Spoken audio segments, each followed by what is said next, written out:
நாகை வாழ் வாக்காளர் பெருமக்களே, அருமை தாய்மார்களே, இந்த நாகைப்பட்டினம் சட்டமன்ற தொகுதியினுடைய வேட்பாளராக மனிதநேய மக்கள் கட்சியினுடைய தலைவர் அருமை தோழர் பேராசிரியர் எம்.எஸ். ஜவஹர்லா அவர்களுக்கு வருகின்ற 23ஆம் தேதி, இன்னும் 3 நாட்கள் தான் இருக்கின்றன.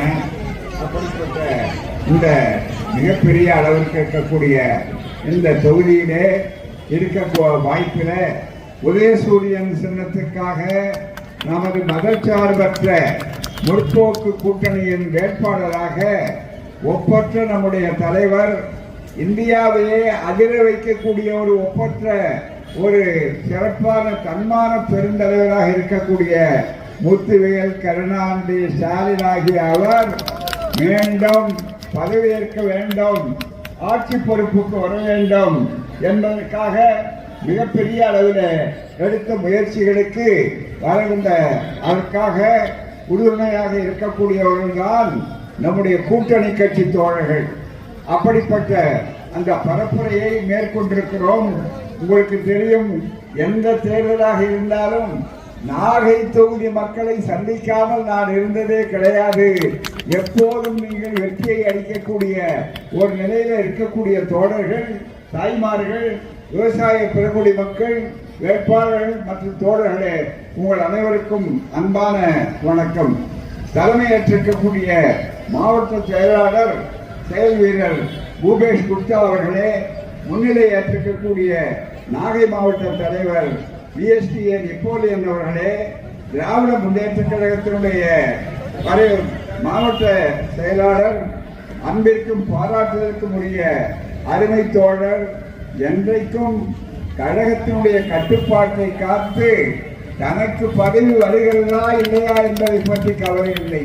தன்னுடைய கடமை, தலைமைக்கு கடமை, கண்ணியம், கட்டுப்பாடு என்பதற்கு எடுத்துக்காட்டாக இருக்கிற என்னுடைய அருமை தோழர் கௌதமன் அவர்களே, மிகப்பெரிய அளவிற்கு அதுபோலவே நஞ்சை நகர மன்ற தலைவராக சிறப்பாக இந்த நகரத்தையே எழில் வாய்ந்த ஒரு நகரமாக ஆக்கி தோழர் பெரும் சாதனை கொண்டிருக்கிற அருமை தோழர் மாரிமுத்து அவர்களே, வரவேற்புரையாற்றிய நாகை திராவிடர் கழக நகர தலைவர் செந்தில்குமார் அவர்களே, மனிதநேய மக்கள் கட்சியினுடைய பொறுப்பாளர் பாதுஷா அவர்களே, விசிகாவினுடைய விடுதலை சிறுத்தைகள் கட்சியினுடைய மாநில செயலாளர் அறிவழகன் அவர்களே, முஸ்லீம் லீக் அமைப்பினுடைய சையத் அலி அவர்களே, மற்றும் திராவிட முன்னேற்ற கழகம், காங்கிரஸ், மறுமலர்ச்சி திராவிட முன்னேற்ற கழகம், தேமுதிக, இந்திய கம்யூனிஸ்ட் கட்சி, இந்திய மார்க்சிஸ்ட் கம்யூனிஸ்ட் கட்சி, விடுதலை சிறுத்தைகள் கட்சி, முஸ்லீம் லீக் கட்சி, மனிதநேய மக்கள் கட்சி, மனிதநேய ஜனநாயக கட்சி, எஸ்டிபிஐ, அதுபோல தமிழ் புலிகள் கட்சி, விவசாய தொழிலாளர் கட்சி உள்ளிட்ட மிகப்பெரிய அளவிற்கு மதச்சார்பற்ற முற்போக்கு கூட்டணியினுடைய அங்கம் வகிக்கக்கூடிய அருமை பொறுப்பாளர்களே, அமைப்புகளை சார்ந்த தோழர்களே, திராவிடர் கழக தோழர்களே, தாய்மார்களே, நண்பர்களே, வாக்காளர் பெருமக்களே, உங்கள் அனைவருக்கும் அன்பான வணக்கம். இது ஒரு தேர்தல் பொதுக்கூட்டம். குறிப்பிட்ட நேரத்துக்குள் அடுத்தவர்களுக்கும் இடம் கொடுக்கக்கூடிய அளவிலே அமைத்து பேசக்கூடிய இந்த கூட்டத்திலே, நீண்ட பொதுக்கூட்டத்திலே பேசுவது மாதிரி நீண்ட நேரம் பேசக்கூடிய வாய்ப்பு இருக்காது. நீங்களும் நின்று கொண்டு கேட்கிறீர்கள். அதற்காகத்தான் நாங்கள் சாதனை என்ன, ஏன் மீண்டும் ஸ்டாலின் ஆட்சி வர வேண்டும், ஏன் திராவிட மாடல் ஆட்சி 2வது முறையாக வர வேண்டும், அதற்கு வழிவகை செய்வதற்காகத்தான் ஏன் நாகைப்பட்டினத்திலே தெளிவாக நம்முடைய மனிதநேய மக்கள் கட்சியினுடைய வேட்பாளரான ஜவஹர்லா அவர்களுக்கு ஏன் வாக்களிக்க வேண்டும் என்பதையெல்லாம் விளக்கி பரப்புரை செய்வதற்காக இங்கே வந்திருக்கிறோம். ஆகவே ஒரு அரை மணி நேரம், 30 நிமிடம், 35 நிமிடம் பேசுவதற்கு வாய்ப்பு இருக்கலாம். ஆனால் அது அந்த காலகட்டத்துக்குள்ளேயே மிக தெளிவாக எல்லாவற்றையும் எடுத்து சொல்லிவிட வாய்ப்பு கிடையாது. ஆகவேதான் தோழர்களே, நாங்கள் வழக்கமாக சாதனைகளை பட்டியல் போட்டு காட்ட வேண்டும். மற்றவர்களைப் போல அவதூறு பேசிவிட்டு போவது அல்ல, அல்லது தனி மனித விமர்சனங்களை செய்வதற்காக நாங்கள் வரவில்லை. மாறாக ஆதாரபூர்வமாக எதற்காக வெற்றி பெற வேண்டும், மீண்டும் ஸ்டாலின் ஆட்சி, திராவிட மாடல் ஆட்சி ஏன் வர வேண்டும் என்பதற்கான காரண காரியங்களை விளக்கமாக சொல்வதற்காகத்தான் இந்த பரப்புரை கூட்டத்திற்கு வந்திருக்கிறோம். ஆகவே நீங்கள் ஏராளமாக உற்சாகமாக திறந்திருக்கிறீர்கள். இதற்கு முன்னாலே இந்திய மார்க்சிஸ்ட் கம்யூனிஸ்ட் கட்சியுடைய வேட்பாளர் கீழ்வேலூர் வேட்பாளர் லதா அவர்களை ஆதரித்து அங்கே பேசிவிட்டு இங்கே வந்து நாகையிலே உங்களை சந்தித்து விட்டு அடுத்து அந்த 10 மணி கட்டுப்பாட்டுக்குள்ளே நன்னிலம் தொகுதிக்கு சென்று அங்கே SDPI அவர்களுக்கு ஆதரவு கேட்டுவிட்டு தான் செல்ல வேண்டிய நிலையிலே இருக்கிறோம். ஆகவே அருமை தாய்மார்களே, பெரியோர்களே, அதிக நேரம் பேச வாய்ப்பில்லை என்றாலும் கூட தேவையில்லை.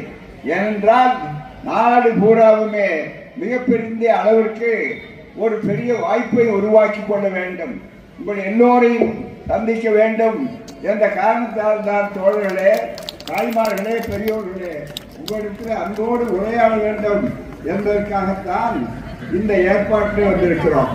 குறிப்பாக சொல்ல வேண்டுமானால் தாய்மார்கள் இந்த எப்போதும் காணாத வரையில முகமலர்ச்சியோடு வந்திருக்கிறீர்கள். ஆண்களிடம் தோழர்களிடம் இருக்கிற அந்த உணர்வை விட எங்கு பார்த்தாலும் இங்கு மட்டுமல்ல தாய்மார்கள் கூட்டம் மிக முக்கியமா வருவாங்க. முன்னால் இந்த மாறுதல் எப்படி வந்தது? திராவிட இயக்கத்தினால வந்தது, தந்தை பெரியாரால் வந்தது. என்ன சொல்லிக் கொண்டிருந்தாலும் அதுக்கு முன்னாலே அடுப்பு பெண்ணுக்கு படிப்பதற்குன்னு சொன்னாங்க. ஆனா ஊதர் அடுப்பே கூடாதுன்னு சொன்னார் கலைஞர். ஆனால் அவர் என்ன பண்ணாரு? கேஸ் அடுப்பு கொடுத்தார். ஆனா மோடி என்ன பண்ணார்? இப்ப ஓடி வர்றார், பொய்யை தவிர வேற எதுவுமே பேச மாட்டேன்னு முடிவு செய்த ஒரு பேர் தான் மோடி. அதுதான் மிக முக்கியம். கேட்டா ஹிந்திலேயே சொல்றாங்க. என்னையா வாக்குறுதி கொடுத்தீங்கன்னா இப்ப பாத்தீங்கன்னா மோடி ஆட்சியில என்ன நடந்திருக்கு தேர்தலுக்கு முன்னாலன்னு கேட்டா அவரு அடுப்பு ஊழல் பெண்களுக்கு படிப்புன்னு சொல்றது, ஊழல் அடுப்பே கூடாதுன்னு சொல்றது திராவிட கழகம், திராவிட இயக்கம், கலைஞர் அதை தூக்கி போட்டார். ஊதாங்குடல்னு ஒன்று வச்சிருக்கீங்க, இளைஞர் தலைமுறைக்கு தெரியாது, பாட்டிகளுக்கு தான் தெரியும். அது காணாத போயிடுச்சு. இப்ப திருவண்ணூர்ல எரியணும் அப்படின்னு இருந்தது. இப்ப மறுபடியும் இந்த மகானுபாவர் வந்தார்ல, யாரு? மோடி ஓடி வர்றாருல, அது சகோதரிகளே அப்படிங்கிறாருல்ல, அவர் ஆட்சியில மறுபடியும் இப்ப என்ன தேடுறீங்க? பழைய அடுப்பு எங்க இருக்குன்னு தேடுறீங்க. இதுதான் அவருடைய சாதனை. நல்லா புரிந்து கொள்ளணும். மிகப்பெரிய அளவிற்கு இன்றைக்கு இவ்வளவு மறுமலர்ச்சியோட முகமலர்ச்சியோட எல்லா தாய்மார்கள் உட்பட பெரியோர்கள் உட்பட எல்லோரும் நீங்க வந்திருக்கிறதுக்கு என்ன காரணம் என்று சொன்னா, உங்களுக்கு மாதம் தவறாம இதுக்கு முன்னால அம்மா வீட்டில இருந்து தாய் வீட்டுல கூட சீதனம் மாதமாக வர்றதில்லை. ஆனா இப்ப தாய் வீட்டு சீதனத்தையும் தாண்டி எங்கள் ஸ்டாலின் ஆட்சி, நம்முடைய ஸ்டாலின் ஆட்சி, திராவிட மாடல் ஆட்சி மிகப்பெரிய அளவில் ஒரு பெரிய வாய்ப்பா 1000 ரூபாய் பொத்துன்னு சொலையா வந்து விழுது இல்லையா? செஞ்சுட்டு தான். அதுக்கு என்ன கொடுக்கறது? பணம் கொடுக்கறது முக்கியமல்ல தாய்மார்களே, தோழர்களே. அந்த ஆட்சியில அவர் என்ன சொல்லி கொடுக்குறாங்க? அதுக்கு தலைவர் பேர் என்ன வச்சிருக்கிறாங்க அப்படின்னு கேட்டா கலைஞர். அவர் சொல்லணும், ஞாபகம் வச்சுக்கணும். என்ன பேர் சொல்லி கொடுக்குறாங்க? கலைஞர் மகளிர் உரிமை திட்டம். அது என்னன்னா, உங்களுக்கு பிச்சை போடல, உங்களுக்கு சும்மா இலவசம் தூக்கி போடல, உழைக்கிறீங்க. நீங்க தான் வயல்ல உழைக்கிறீங்க, வீட்டில் வர்றீங்க, வீட்லையும் அடுப்பங்கரையிலையும் போக உழைக்கிறீங்க. உங்களுடைய உழைப்பை அங்கீகாரம் இதுவரை யாரும் செய்யல. பெரியார் இயக்கம், திராவிடர் இயக்கம், இந்த இயக்கம், இந்த கூட்டணி ஆட்சி இதெல்லாம் வந்த உட்பாடுதான் மிகப்பெரிய அளவிற்கு ஒரு பெரிய மாறுதல் ஏற்பட்டது. அதனால இந்த 1000 ரூபாய் இப்போ 4ஆம் தேதி நல்லா குறிச்சு வச்சுங்க. நீங்க நேரா போய் உதயசூரியன் சின்னத்துல முத்திரையிட்டு அதுக்கப்புறம் 4ஆம் தேதி அன்னைக்கு மே மாசம் 4ஆம் தேதி 23 இன்னும் 3 நாள் தான் இருக்கு. ஆக 4ஆம் தேதி அன்னைக்கு ஓட்டு எண்ண போறாங்க. ஓட்டு எண்ணைக்கு போற உடனே நேரம் மீண்டும் கோட்டைக்கு போகிற ஆட்சி எது என்றால் திராவிட மாடல் ஆட்சி தான், ஸ்டாலின் ஆட்சி தான். அது யாருக்கு சந்தேகம் இல்லை. ஜவஹர்லா போன்றவர்களும் அங்கே போய் நிற்பாங்க. அதுதான் மிக முக்கியம். நம்ம வேட்பாளர் அங்கே போய் நிற்பார். அப்படிப்பட்ட ஒரு சூழ்நிலையில ஏமாற்றணும். அவர்கள் என்ன சாதனை சொல்லிவிட்டு கழிக்கிறாங்க. இந்த சாதனை 1000 ரூபாய 4ஆம் தேதிக்கு பிறகு எவ்வளவு ஆகும்? 2000 ரூபாய் ஆகும். அதுதான் இப்ப நல்லா புரிஞ்சு வச்சிருக்கீங்க. உங்களை ஏமாற்ற முடியாது யாரும். மிகப்பெரிய அளவுக்கு அது மட்டும் இல்ல, கேட்பீங்க. இன்னைக்கு உங்களுக்கு தைரியம் வந்துருச்சு. அப்ப கை நீட்ட மாட்டீங்க. ஐயோ ஓட்டு போட்டோம், எங்க 2000 ரூபாய் ஆச்சு? யாரை கேட்கலாம்? ஸ்டாலினை தான் கேட்கலாம். டெல்லியில இருக்கிற மோடியை கேட்க முடியாது. அவர் இங்க இல்ல. ஆகவே நீங்கள் நன்றாக நீங்கள் தெளிவாக நினைத்து பார்க்க வேண்டும். அப்படிப்பட்ட அந்த ரூபாய 2000 ரூபாய் கொடுத்துருங்க. இப்போ இதை பார்த்துட்டு நாங்க 10,000 ரூபாய் கொடுப்போம். நாங்க ஏரோப்ளேன் வாங்கி கொடுப்போம். உங்க வீட்டுக்கு இடம் தேடி வைங்கன்னு சொல்ற மாதிரி இருக்கே தவிர அதை நம்புறதுக்கு யாராவது தயாரா இருக்காங்களா? இல்ல. காரணம் சொன்னதை செய்வோம் என்பது இந்த ஆட்சியுடைய தத்துவம். சொன்னதை மட்டுமல்ல, சொல்லாததையும் சேர்த்து செய்வோம் அப்படிங்கறத இந்த ஆட்சி. அதுதான் மிக முக்கியம். அதுக்கு உதாரணம் காமராசர் பகல் உணவு திட்டம் கொடுத்தார். அதுக்கு முன்னாலே நம்முடைய தியாகராயர் கொடுத்தாங்க. அந்த பகல் உணவு திட்டம் கல்விவள்ளல் காமராசர் கொடுத்தது.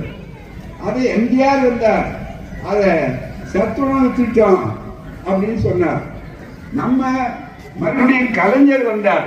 கலைஞர் வந்தவுடனே அது நீக்கல. அவர் செஞ்சாருங்கிறதுக்காக நீக்கல. உடனே சத்துணவை உண்மையாவே சத்துணவாக்கும்னு சொல்லி என்ன கொடுத்தாருன்னா சத்துணவு 2 புத்தையும் கொடுத்தாரு. அதை 2 பணம் பண்ணாங்க. என்னன்னா பாடல முக்கிய கொடுத்துருமா மதத்தையே அழிக்க பாக்குறாங்கன்னா நீ மதம் சாப்பிடவில்லை, கட்டாயம் கிடையாது எங்களுக்கு. அதுக்கு பதிலா முட்டை சாப்பிடலையா 2 வாழைப்பழம் சாப்பிடு அப்படின்ட்டாரு. மிக வாழைப்பழம் வியாபாரிகளுக்கு வியாபாரம் ஆச்சு. அப்படிப்பட்ட ஒரு சூழ்நிலையில நல்லா எடுத்து பார்க்கணும். இப்ப வேறும் மேல போய் இது மட்டுமல்லாம இன்றைக்கு காலை உணவு திட்டம் இது வந்து தாய்மார்கள் நீங்கள் மகிழ்ச்சியா உட்கார்ந்து காட்டினா நாளை காலையில போய் நம்ம பிள்ளைக்கு என்ன சமைக்கிறதுன்னு கவலையே இல்லை உங்களுக்கு. அதுக்கு மேல நிம்மதியா மகிழ்ச்சியா இருக்கீங்க. அந்த பிள்ளைகள் சமைச்சாலும் வீட்டில் ஓடிக்கிட்டே இருப்பீங்க. இந்தா சாப்பிட்டு போ, சாப்பிட்டு போ, சாப்பிட்டு போ, இல்லை இல்லை அப்படின்னு போவாங்க. உங்களுக்கு போராடி கொண்டுதான் இருப்பீங்க அங்க. ஆனா இப்ப அப்படி இல்லை. அந்த காலை உணவு திட்டம் மயக்கம் போட்டு விடுவாங்க பிள்ளைகள் சாப்பிடாதனால. அதெல்லாம் பார்த்த உடனே நேரம் பள்ளிக்கூடத்துல போய் வரிசையா உட்கார்ந்து சாப்பிடுறாங்க. யார் ஆட்சியில? திராவிட மாடல் ஆட்சி, ஸ்டாலின் ஆட்சியில. அப்படி உட்கார்ந்து இருக்கும்போது வெறும் பசியா இருந்தது மட்டுமல்ல, தாய்மார்கள் பெரியோர்கள் கவனிக்கணும். வெறும் பசி போக்குற திட்டம் அல்ல, பசி போகுது. அதை விட இன்னொரு முக்கியம் தெரியுங்களா? எல்லா பிள்ளைகளும் வரிசையா உட்கார்ந்து இருக்காங்க. ஜாதி இல்ல, மதம் இல்ல, ஒன்றா உட்கார்ந்து இருக்கிறாங்க. இதுதான் குழந்தை பருவத்தில் அனைவரும் சமம், யாரும் ஊரே யாவரும் கேள்வி. இது அத்தனை செய்யக்கூடியது. இதை அடுக்கணும்னு பார்த்தாங்க. யாரு?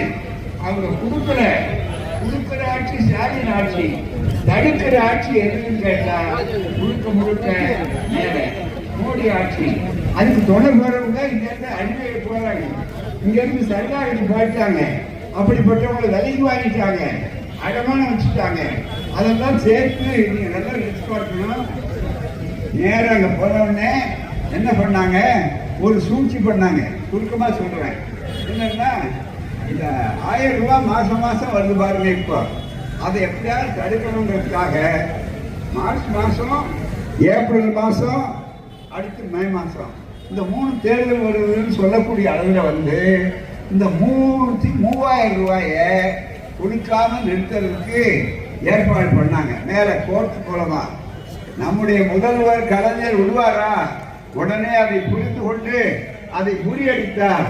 எப்படின்னா 3 மாசத்துக்கு சேர்க்க 3000 ரூபாய் மேல வெயில் வெப்பம் கொடுமை, அதனால கோடைக்கு சேர்த்து 2000 ரூபாய். ஆக மொத்தம் நீங்களே எதிர்பார்க்கல, யாரும் எதிர்பார்க்கல, 5000 ரூபாய் பொத்துன்னு பேங்க் கணக்கில் விழுந்துதா இல்லையா? இந்த ஆட்சி வந்தா அது அவங்க ஏமாந்து போனாங்க. ஏன்னா தடுத்து மக்கள் மத்தியில படிச்சாங்க. ஏன்னா அவங்க சொல்றது சரக்கு இல்லை, சொல்றதுக்கு சாதனை இல்லை, என்னென்ன செஞ்சு கொடுத்தோம் அப்படின்னு சொல்லக்கூடிய சாதனைகள் இல்லை. அதனால அவங்க என்ன பண்றாங்க, இப்போ வந்த உடனே பொய் பிரச்சாரம் பண்ணுவாங்க. இப்போ பாருங்க, மகளிர் மசோதா கண்டுட்டாங்க. மகளிர் இடஒதுக்கீடு இந்தியாவுக்கே சொல்லி கொடுத்த மண் தமிழ்நாடு. இடஒதுக்கீடுனா வடநாட்டில் கிடையாது. இப்போ 69% இடஒதுக்கீடு தமிழ்நாட்டில் தான். ஆக எங்களை பார்த்து நீங்க ஏமாற்ற முடியாது. மிக முக்கியமா அப்படிப்பட்ட அந்த சூழ்நிலையில அவர் என்ன செய்தார்னு சொன்னால், எப்படியாவது நீக்க வேண்டும் என்று பொய்ப்பிரச்சாரம் செய்யக்கூடிய அளவில் அவர்கள் இருந்தார்கள். அதை தாண்டி உங்களுக்கு சொல்ல வேண்டுமானால் காலை உணவு திட்டம் அது வந்தது. அதையும் தாண்டி அதை பார்த்து வெளிநாட்டுக்காரங்க பல மாநிலங்கள் வந்து கத்துட்டு போறாங்க. ஐயோ இது நல்லா இருக்கு திட்டம், இதை செய்யலாம் என்று நினைக்கக்கூடிய அளவில் இருக்கிறார்கள். ஆகவே அப்படிப்பட்ட திட்டம். அதே போல பிள்ளைகளுக்கு தான் முதல்வர் திட்டம். உங்களுக்கு எல்லாம் பஸ்ல போறீங்க, கட்டணம் உண்டா? கிடையாது. காரணம் என்ன? விடியல் பயண திட்டம் மிக முக்கியமா. திட்டம் சொல்லி திட்டத்தை கொடுத்து இது தொடர வேண்டுமா வேண்டாமா என்பதற்காகத்தான் தொடர வேண்டிய ஆட்சியாக 2வது முறையும் ஸ்டாலின் ஆட்சி உள்ளாதான் நாட்டில் வெளிச்சம் இருக்கும். அப்படிப்பட்ட ஒரு அற்புதமான ஒரு சூழ்நிலை, அதை உருவாக்குவதற்காகத்தான் 3 நாள் காத்திருந்து ஓட்டு போடணும். அப்படிப்பட்ட நிலை நாகப்பட்டினத்தில் அதிகம் சொல்ல வேண்டாம். அதே நேரத்தில் எதிர்கட்சி அணின்னு வர்றாங்க. யாரு? மோடி வர்றாங்க. நேற்று கூட வந்து இங்க கொஞ்சம் மாய்மாத பேச்செல்லாம் பேசியிருக்கிறார். மிக முக்கியமா என்ன தெரியுமா, மோடியுடைய அவருக்கு நான் சொன்ன மாதிரி பேரர் உண்மை பேசுறது இல்லை. நடத்துறாங்க சேர்த்து. உங்களுக்கு முந்தா நாள் கருப்பு கொடி ஏற்றுறாங்க. ஏன் கருப்பு கொடி ஏற்றுறாங்க? எல்லா வீட்டிலையும் ஏன் கருப்பு சட்டை போடணும்னு முதலமைச்சர் சொன்னார். நம்ம தேர்தல் வேலையில ஈடுபட்டிருக்கோம். எல்லாரும் அவங்கள சந்திக்கிறோம். தேர்தல் 2 நாளா இருக்குன்னு கவலைப்பட்டா வேண்டுமென்று தேவையில்லாத எப்போதும் பாஸ் ஆயிடுச்சு. 2023 பாஸ் பண்ணியாச்சு மகளிர் மசோதாவை. அங்கே ஆனா செயல்படுத்துறதுக்கு ஒரு உத்தரவு போடணும், ஆதரவு வேணும். அதை எப்போ வேணாலும் போடலாம், அது ஒன்றும் சந்தேகமே இல்லை. ஆனால் வேண்டுமென்று நம்ம உரிமைகளை குறைக்கக்கூடிய அளவுக்கு நம்ம தொகுதிகளை எல்லாம் குறைச்சி வடநாட்டில் இருக்கிறவங்களுக்கு அதிகப்படுத்தி நம்ம குரலை பாராளுமன்றத்தில் கேட்கக்கூடாது என்று ஆக்குவதற்கான முயற்சி செய்த நேரத்தில் இதை உணர்ந்த நம்முடைய முத்துவேல் கருணாநிதி ஸ்டாலின் தெளிவா என்ன செய்தார்? உடனடியாக தேர்தல் நடந்தாலும் உரிமையை நாங்கள் மறக்க மாட்டோம் என்று மிகப்பெரிய அளவுக்கு தேர்தலில் கருப்பு சட்டையை போடுங்க, அதே மாதிரி கருப்பு கொடி ஏற்றுங்க, மிகப்பெரிய அளவுக்கு இந்த சட்டத்தை கொடுத்துங்க அப்படின்னு கொடுத்தினாரு. முந்தா நாளே நாங்க தோத்து போனாங்க. அது வரையில அகம்பாவத்தோடு பேசிக் கொண்டிருந்த RSS ஆட்சி, பாஜக ஆட்சி, மோடி ஆட்சி பெரிய தோல்வியை சந்திச்சது. முதல்ல பாராளுமன்றத்தில் தேர்தலையும் தோல்விதான். அது மைனாரிட்டி அரசு, அதுக்கு மெஜாரிட்டி கிடையாது. இப்ப 2வது தோல்வி. இனிமே 3வது தோல்வி எங்க இருந்து வரும்னா தமிழ்நாட்டில இருந்து தான் வரப்போகுது. அவர்களுக்கு எந்த கொள்கையும் கிடையாது மிகப்பெரிய அளவில். அப்படிப்பட்டவர்கள் பொய்யான வாக்குறுதிகளை சொல்லிக் கொண்டிருக்கிறார்கள். தாய்மார்களே அப்படிங்கிறார்கள். யார் இவர் கையை பிடிச்சது? அதனாலதான் நாளைக்கு தனியா கொண்டு வாங்க மசோதா, பெண்களுக்கு கொடுக்கணும். அது மட்டுமல்ல, நீங்க கேட்காமலேயே உங்களுக்கு தெரியும், நகராட்சி, உள்ளாட்சி, மேயர் இதெல்லாம் பார்த்தீங்கன்னா 2 ஆண்டு முன்னாலே மிகப்பெரிய அளவுக்கு நகராட்சி தேர்தல் நடந்தது. அதுல 50% பெண்களுக்கு பெண்கள் கேட்காமலே இந்தியாவிலே செய்த ஒரே ஒரு ஆட்சி ஸ்டாலின் ஆட்சி தான், திராவிட மாடல் ஆட்சி. இப்ப எங்கள்கிட்ட போய் நீங்க இடஒதுக்கீடு சொல்லி கொடுக்க கூடாது. உங்களுக்கு தெரியும், உங்களுக்கு ஒரு பழமொழி சொல்லுவாங்க, தாய்மார்களுக்கு தெரிஞ்சது. அந்த பழமொழியை உங்களுக்கு புரியறதுக்குள்ள பெற்றவர்கிட்ட உங்களுக்கு பழமொழி ஞாபகம் இருந்தா, 10க்குள்ள பெற்றவர்கிட்ட ஒரு மலடி போய் எப்படி பிரசவிக்கிறதுன்னு சொன்னா என்ன அர்த்தம்? அவங்க போய் பேர் பார்க்கலாமா? அப்படிப்பட்ட மாதிரி முதல்ல சொல்லி கொடுத்ததே தமிழ்நாடு தான், பெரியார் மண் தான், சமூக மண் தான். ஆகவே அப்படிப்பட்ட இதிலே மிக முக்கியமாக எல்லோருக்கும் வாய்ப்பு வரணும் என்று நினைத்தார்கள். அது மட்டுமல்ல, இன்றைக்கு தமிழ்நாட்டில் தான் பாஜக ஆளாத காவி மண்ணாக இதை ஆக்கணும்னு முயற்சிக்கிறாங்க. ஒருபோதும் காவி மண்ணாக ஆகாது. ஏனென்றால் இங்கே அதை கொடுத்தா என்ன லாபம் அப்படின்னு அவங்க நினைக்கிறாங்கன்னு சொன்னா, எப்படியாவது பெண்களை ஏமாற்றலாம் அப்படின்னு அவங்க நினைக்கிறார்கள். அதற்கு இடம் கிடையாது. மிக முக்கியமாக அப்படிப்பட்ட அந்த பெண்கள் உறுதியோடு இருக்கிறார்கள். ஆண்கள், விவசாயிகள் எல்லாருமே தெளிவா இருக்கிறார்கள். அதே நேரத்தில் உங்களுக்கு மறந்து போயிருக்கும், எப்படி மோடி பதவிக்கு வந்தார்? மோடி எப்படி பதவிக்கு வந்தார்? 2 கோடி பேருக்கு ஒரு வருஷத்துல வேலை கொடுப்பேன்னார். இதுவரையில 22 கோடி பேருக்கு 11 வருஷத்துல அவர் வேலை கொடுத்திருக்கணும். கொடுத்தாரா? நினைத்து பார்க்கணும். அது மட்டும் அல்ல, தாய்மார்களை பார்த்து ஓடி போய் உடனே வங்கி கணக்கு தருங்க. உங்களுக்கு எல்லாம் உங்க வங்கி கணக்குல 15 லட்சம் ரூபாய் பொத்துன்னு விழுவுன்னு அதாவது யாரும் மறந்து போறாங்க. வாக்குறுதி கொடுத்தவர் அதை பற்றி கவலைப்படல. கேட்டா அமித்ஷான்னு ஒருத்தர் இருக்கார், அவருக்கு ஒரு பொருத்தமான மந்திரி, அதுதான் மிக முக்கியம். அவர் என்ன சொல்றாருன்னா, ஏய்யா நீங்க 15 லட்சம் ரூபாய் போடலன்னா ஒரு காசு போட்டிருக்கீங்களா? ஒரு பணம் போடலையே, 1 ரூபா கூட போடலையே அப்படின்னு கேட்டா ஹிந்தியில பதில் சொல்றாரு, ஜும்லாங்கிற. ஜும்லான்னா என்ன உங்களுக்கு தெரியும்? கொஞ்சம் நான் தெரிஞ்ச உங்களுக்கு ஜும்லான்னா டூப்பு. நம்ம சொல்லுமா சும்மா டூப்பு தாய்மாரை சொல்லுவாங்க, அப்படி வச்சு அது மாதிரி மிகப்பெரிய அளவுக்கு டூப்பு, மிகப்பெரிய ஜும்லா. அதனாலதான் நம்ம சொல்றோம், இந்த ஜும்லா வாலாக்கள் அவங்க முந்தைய மொழியிலே சொல்றாங்க. ஜும்லா வாலாக்களுக்கு, ஹிந்தி வாலாக்களுக்கு இனிமேல் தமிழ்நாட்டில் ஆதிக்கம் செலுத்த வழி கிடையாது. 4ஆம் தேதிக்கு பிறகு எங்களுடைய மீண்டும் ஸ்டாலின், மீண்டும் ஜவஹர்லால், மீண்டும் உதயசூரியன் இவரெல்லாம் வரக்கூடிய வாய்ப்பை பெறுகள். அது மட்டுமல்ல, தமிழ்நாட்டில் நீங்க உரிமை கேட்கறதுக்கு, வாக்கு கேட்கறதுக்கு உங்களுக்கு என்ன அறிவு, என்ன உரிமை இருக்கு? அறிவு இருக்கா? உரிமை இருக்கு.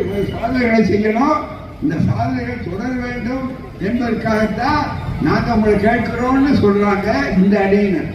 ஆனா அந்த அணியினர் என்ன செஞ்சாங்க? அதிமுக நினைச்சாங்க. 31 வருஷம் ஆண்டவர்கள், இந்த ஊர்ல இருந்தெல்லாம் கூட மந்திரியா இருக்கிறவங்களா இருக்காங்க, பெருமைக்குரியவர்கள். அப்படிப்பட்ட இந்த 31 வருஷம் ஆண்ட ஒரு மிகப்பெரிய அளவுக்கு ஒரு கட்சி, ஒரு அமைச்சு என்று சொல்லக்கூடிய அவர்களுக்கு என்ன கதிகளுக்கு ஒரு உதாரணம் சொல்லலாம். ஏராளமான மீனவர் பகுதி இருக்கிற இடம் நாகப்பட்டினம். அந்த மீனவருடைய உரிமைகளுக்காக போராட்டமே நடத்துறவங்க நாங்க, உங்களுக்கு ஞாபகம் இருக்கும். அப்படிப்பட்ட அவன் பேராலே 2012 அதிமுக ஆட்சி இருந்தது. நல்ல கவனிங்க, ரொம்ப மிக முக்கியம். அதிமுக ஆட்சி இருந்தது. அந்த அதிமுக ஆட்சி காலத்தில் அந்த தமிழ்நாடு மீன்வளம், அந்த மீன்வள பல்கலைக்கழகம் அப்படின்னு 2018ஆவது ஆண்டு அவரோட ஆட்சி இருந்த நேரத்தில் ஆண்டு அதிமுக அரசு தமிழ்நாடு ஜெயலலிதா அம்மா பேரில் ஒரு பதவி இந்த பல்கலைக்கழகத்தை ஆரம்பித்தாங்க. தமிழ்நாடு டாக்டர் ஏ ஜெயலலிதா மீன்வள பல்கலைக்கழகம் என்று பெயர் மாற்றிய சட்டம், பெயர் மாற்றினாங்க. அந்த பல்கலைக்கழகம் தான் வந்தாலும் அதுக்கு ஜெயலலிதா பேரை வச்சாரு யாரு? எடப்பாடி இருக்காங்க. ஆனா கவர்னரா இருந்த ரவி என்ன பண்ணார்? 10 மசோதா, நம்ம மசோதாக்கள் நீட் தேர்வு ஒழிப்பிலிருந்து எல்லாவற்றையும் நிறுத்தி வச்சார். அவர்களோடு தான் அவர் கூட்டு சேர்ந்திருக்கிறாங்க. ஆனா ஜெயலலிதா பேர்ல இருந்து அவங்க மாற்று கட்சியா இருந்தாலும் வேறு கட்சியா இருந்தாலும் கட்சி முக்கியமல்ல, தமிழ்நாட்டிலே உரிமை மிக முக்கியம் என்பதற்காகத்தான் அந்தக்குள் சேர்த்து வாதாடினவர் யாருன்னா, போராடினவர் யார் என்றால் திராவிட மாடல் ஆட்சி தான், ஸ்டாலின் தான். இந்த பெருமையை நினைச்சு பாருங்க. மிகப்பெரிய அளவுக்கு அவங்க கொஞ்சம் கூட வெட்கம் இல்லை, சொரணம் இல்லை. போய் அமித்ஷாவுக்கு அடிமையாக வச்சுக் கொண்டிருக்கிறீர்களே, நியாயம்தானா? அந்த தோழர்கள் சிந்திக்கணும். 31 வருஷம் ஆண்டவர்கள் வெளிநாட்டுக்காரங்க கேட்டான், பரவாயில்ல, ஒரு திராவிட கட்சி ஆளுது, இன்னொரு திராவிட கட்சியே எதிராக இருக்கு, ரொம்ப பெருமை, அகில இந்திய கட்சியே உள்ள நுழைய முடியல அப்படின்னு ஒரு காலத்து சொன்னாங்க. ஆனா அதை பார்த்து அமித்ஷா கிட்ட போய் நான் சரணம் சரணம் அப்பா சரணம் என் சரணம் சரணம் பாடிட்டாங்க. அதுதான் மிக முக்கியம். நியாயம்தானா?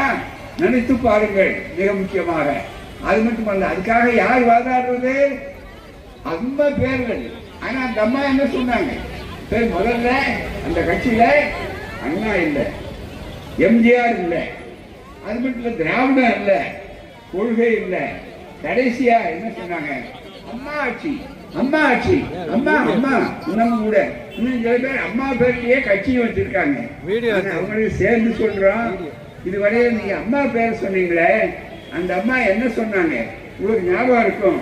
இவரை பார்த்து மோடியா இந்த லேடியா அப்படின்னு கேட்டாங்களா இல்லையா? அந்த அம்மா நீங்க அம்மாவை உச்சரிக்கிறது நியாயம்னா உண்மைன்னா அம்மா சொன்னதையாவது கேட்க வேண்டாமா? ஐயா சொன்னதையும் கேட்கல, அம்மா சொன்னதையும் கேட்கல, அமித்ஷா கிட்ட போய் அடிமையாகிறீங்கள, நியாயமா?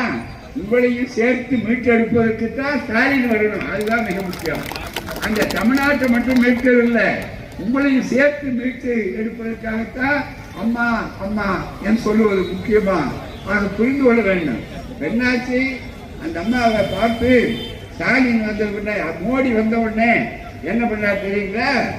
அந்த அம்மா கிட்ட பேசினார். பிரதமர் ஆன உடனே கூட்டு, நம்ம கூட்டு சேரலாம் அப்படின்னு சொல்லி கூட்டு சேர்றதுக்காக வந்தாங்க.